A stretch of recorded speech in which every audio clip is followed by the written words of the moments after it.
Dear students, आज हम discuss करेंगे numerical chapter number 12 new physics class 10। बहुत ईजी न्यूमेरिकल हैं। 6 न्यूमेरिकल हमारे पास हैं सिर्फ चैप्टर नंबर 12 के।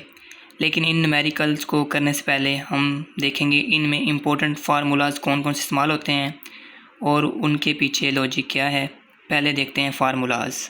तो चैप्टर नंबर 12 के न्यूमेरिकल करने से पहले हम देखेंगे उनके इम्पोर्टेंट फार्मूलाज। पहला फार्मूला हमारे पास है रिलेशनशिप फ्रीक्वेंसी और टाइम पीरियड के दरमियान। Reciprocal of time period is equal to the frequency या number of waves, number of vibration per second is called frequency. Frequency F हमारे पास, टी हमारे पास क्या टाइम पीरियड है। सेकंड फार्मूला हमारे पास क्या है, स्पीड ऑफ वेव है, V is equal to F of lambda. इधर वी हमारे पास क्या है, स्पीड ऑफ वेव लेंथ है या वेव बोल रहे हैं सिंपल, और लैम्डा हमारे पास क्या है, वेव लेंथ है।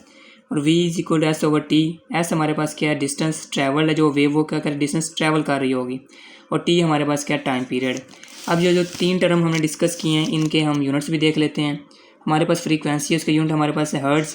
वेव लेंथ है, उसका यूनिट हमारे पास मीटर है। और टाइम पीरियड उसको मेजर करेंगे सेकंड के अंदर। और v हमारे पास जो स्पीड है उसको मेजर कर रहे होंगे मीटर पर सेकंड के अंदर। First numerical, the wave length of a wave is 2 metre. एक वेव लेंथ उसकी जो वेव लेंथ है वो कितनी हमारे पास 2 मीटर है। एंड इट्स फ्रीक्वेंसी 5 हर्ट्ज़, और फ्रीक्वेंसी उसकी है 5 hertz. What is speed of the wave, तो उस वेव की स्पीड कितनी होगी। तो उस वेव की हमने क्या फाइंड करनी है, स्पीड फाइंड करनी है।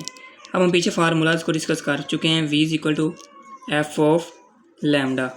हमने स्पीड फाइंड करनी है। फ्रीक्वेंसी हमारे पास 5 हर्ट्ज़ दी गई है और वेव लेंथ हमारे पास 2 मीटर है। 2 × 5 10, ये हमने फाइंड कर ली स्पीड। और स्पीड का यूनिट हमारे पास क्या होता है, मीटर पर सेकंड। तो हमने स्पीड फाइंड करनी थी तो वो हमारे पास कितनी आ गई, 10 metre per second. Numerical number हमारे पास है 12.2। एक वेव है, उसकी स्पीड हमारे पास है, speed of wave 300 metre per second, और उसकी जो वेव लेंथ बन रही है वो हमारे पास है 3 मीटर। तो उसकी फ्रीक्वेंसी हमारे पास कितनी होगी। तो हम जानते हैं v is equal to F of lambda. हमने फाइंड क्या करना है, फ्रीक्वेंसी। तो frequency is equal to v over lambda. अब जो हमारे पास स्पीड दी गई है उस वेव लेंथ की 300, और वेव लेंथ हमारे पास क्या है 300 डिवाइडेड बाई 3, तो आंसर हमारे पास क्या आ जाएगा 100। फ्रीक्वेंसी हम फाइंड कर रहे हैं तो 100 हर्ट्ज़। अगर उसकी स्पीड 300 है और वेव लेंथ 3 मीटर है तब उसकी फ्रीक्वेंसी कितनी होगी, 100 हर्ट्ज़ होगी। Numerical number 12.3, a sound wave has frequency 250 hertz and speed 340 metre per second. Find the wave length. एक साउंड वेव है, उसकी फ्रीक्वेंसी 250 हर्ट्ज़ है और उसकी स्पीड हमारे पास 300 मीटर पर सेकंड है, तो उसकी वेव लेंथ कितनी होगी। अब हमने फाइंड क्या करनी है, उसकी वेव लेंथ फाइंड करनी है। फार्मूला हमारे पास v is equal to F of lambda. Lambda हमने क्या करना है, फाइंड आउट करना है।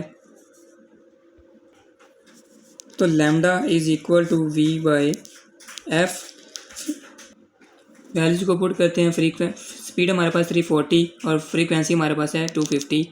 तो वैल्यूज को पुट करने के बाद हमारे पास आंसर आएगा 1.36। अब फाइंड क्या कर रहे हैं, वेव लेंथ। वेव लेंथ का यूनिट क्या आता है, मीटर। न्यूमेरिकल नंबर 12.4, एक वेव है, उसकी फ्रीक्वेंसी 50 हर्ट्ज़ है। उसको 1 वाइब्रेशन कंप्लीट करने के लिए कितना टाइम लगेगा। तो हम पीछे रिलेशन पढ़ चुके हैं, t is equal to 1 over F. इसमें हम वैल्यूज को क्या करेंगे, पुट करेंगे 1/50। तो हमारे पास जो आंसर आ जाएगा 0.02। फाइंड का टाइम है, तो टाइम का यूनिट हमारे पास क्या होता है, सेकंड। तो t is equal to 0.2 second. Numerical number 12.5, एक वेव है, उसकी वेव लेंथ है 0.5 मीटर, फ्रीक्वेंसी है 200 हर्ट्ज़, तो उसकी स्पीड कितनी होगी। हम जानते हैं v is equal to F of lambda. हमने इसकी फाइंड करनी स्पीड, तो वैल्यूज को हम क्या कर देंगे, पुट कर देंगे। 200 मल्टीपल 0.5। 200 को जब 0.5 से मल्टीपल करेंगे तो हमारे पास आंसर आ जाएगा 100। फाइंड हम कर रहे हैं स्पीड। तो स्पीड का यूनिट क्या है हमारे पास, मीटर पर सेकंड। तो ये उसकी स्पीड कितनी होगी, जाइएगी 100 metre per second. Numerical number 12.6, the time period of the wave is 0.02 second. Calculate the frequency of the wave. Time period 0.2 second है, उसकी फ्रीक्वेंसी को हमने क्या करना है, फाइंड आउट करना है। अब हम जानते हैं जो फ्रीक्वेंसी और टाइम पीरियड के दरमियान रिलेशन है, reciprocal time period is equal to the frequency.